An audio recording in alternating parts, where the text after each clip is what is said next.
জাতীয় নির্বাচনের আগে স্থানীয় সরকার নির্বাচন হওয়া উচিত। এ বিষয়ে দ্রুত সিদ্ধান্ত নেওয়া হবে বলে জানালেন স্থানীয় সরকার উপদেষ্টা আসিফ মাহমুদ। ডিসি সম্মেলন শেষে তিনি জানান, জেলা প্রশাসকরাও দ্রুত নির্বাচন দেওয়ার পক্ষে। ফ্যাসিবাদে যুক্ত ছিলেন না আওয়ামী লীগের এমন নেতারা ক্ষমা চেয়ে নির্বাচনে অংশ নিতে পারবে বলেও জানান উপদেষ্টা। রিপোর্ট মাহবুব কবির চপলের। কথা বলার আগ্রহ থাকতে পারে, যারা বেশি সুযোগ এখন পর্যন্ত নেননি তারা নিতে। দেশের সব সিটি কর্পোরেশন, পৌরসভা, জেলা ও উপজেলা পরিষদে প্রশাসক হিসেবে দায়িত্ব পালন করছেন বিভাগীয় কমিশনার, ডিসি, ইওনো এবং সরকারি কর্মকর্তারা। ডিসি সম্মেলনে স্থানীয় সরকার উপদেষ্টাকে তারা জানান, অতিরিক্ত দায়িত্ব পালন করতে গিয়ে একদিকে প্রশাসনিক কাজ ব্যাহত হচ্ছে, অন্যদিকে বিঘ্নিত হচ্ছে নাগরিক সেবা। পরামর্শ দেন দ্রুত নির্বাচনের। তাদের সাথে একমত পোষণ করেন উপদেষ্টা। একজন অফিসার যখন 2-3টা দায়িত্ব পালন করতে হচ্ছে, তাকে কোনোটাই আসলে ঠিকভাবে পালন করা একজন মানুষের পক্ষে কঠিন হয়ে দাঁড়ায়।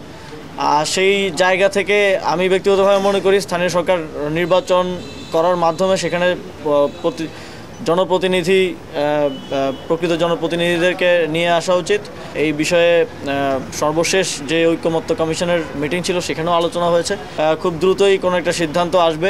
স্থানীয় সরকার নির্বাচনে আওয়ামী লীগের নেতারা অংশ নিতে পারবেন কিনা সাংবাদিকদের এমন প্রশ্নে উপদেষ্টা বলেন, ক্ষমা চেয়ে নির্বাচন করতে পারবেন তারা।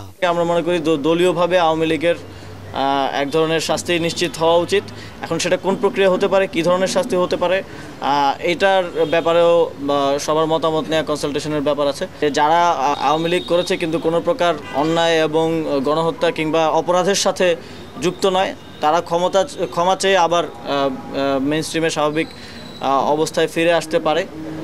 এবং সেই জায়গা থেকে কেউ যদি নির্বাচন করে তাতেও কোনো বাধা নেই।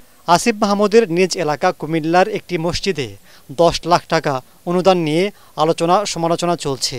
তার ব্যাখ্যা দেন উপদেষ্টা। মন্ত্রণালয় থেকে বিভিন্ন মসজিদেই বরাদ্দ দেওয়া হয় এবং উপজেলা পরিষদের বিশেষ বরাদ্দ থেকে একটা মসজিদে বরাদ্দ দেওয়া হয়েছিল। সেটা একটু মিসআন্ডারস্ট্যান্ডিং হয়েছে, ভুল বোঝাবুঝি হয়েছে। আর হ্যাঁ, এই তো ছাত্রদের মধ্যে কোনো বিভাজন নেই বলেও দাবি করেন তিনি। এই গণঅভ্যুত্থান নিয়ে সবার যার যার জায়গা থেকে যাদের অংশগ্রহণ আছে সবারই ইতিহাসটা লিখে রাখা উচিত।